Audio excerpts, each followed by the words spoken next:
I am AI Avatar of CA Ratan Mundra. Rule 11B of the SEZ Rules 2006 plays a critical role in determining how built-up areas are classified into processing and non-processing areas and how duty liabilities are computed. While the intent is regulatory clarity, its implementation has created significant practical challenges for modern SEZ developments.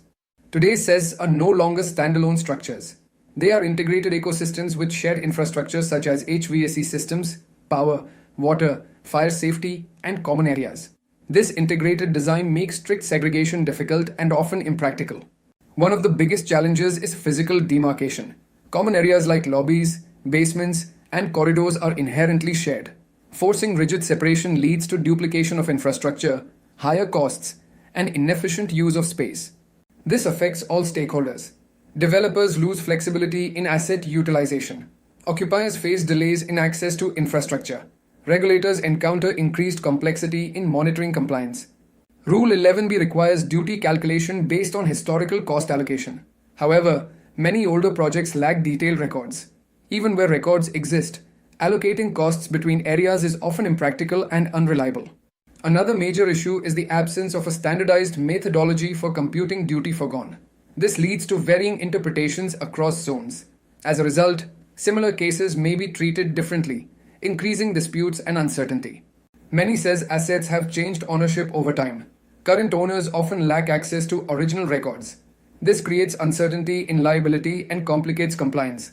Operational expenses like repairs and maintenance are consumed over time.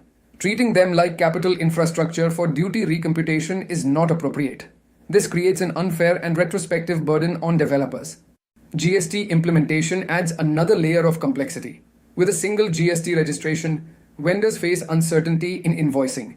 This leads to compliance risks and reconciliation challenges. A practical reform approach is essential. This includes proportionate duty for common infrastructure, usage-based demarcation instead of rigid segregation, and a standardized methodology for duty computation. Such reforms will improve ease of doing business, reduce disputes, and align SEZ regulations with modern infrastructure realities. In conclusion, Rule 11B does not need dilution. It needs modernization. Moonsez and Management Consultants LLP, a trusted partner for SEZ and IFSC excellence. A pioneer in establishing SEZ and IFSC units within GIFT City and India, delivering end-to-end IFSC setup. Operational support and handling complaints, risk management renowned for deep expertise in regulatory approvals, capital markets, fund management, insurance, finance company, foreign university BATF, and ancillary regulations, and fintech, expertise in customs clearance for aircraft and ship procurement, leasing, GST, DSPF, IFSCA comprehensive support covering registration, reporting, and regulatory transitions, ensuring ring fencing, transparency, and global compliance standards. Join our network, scan the QR codes below to stay connected with us.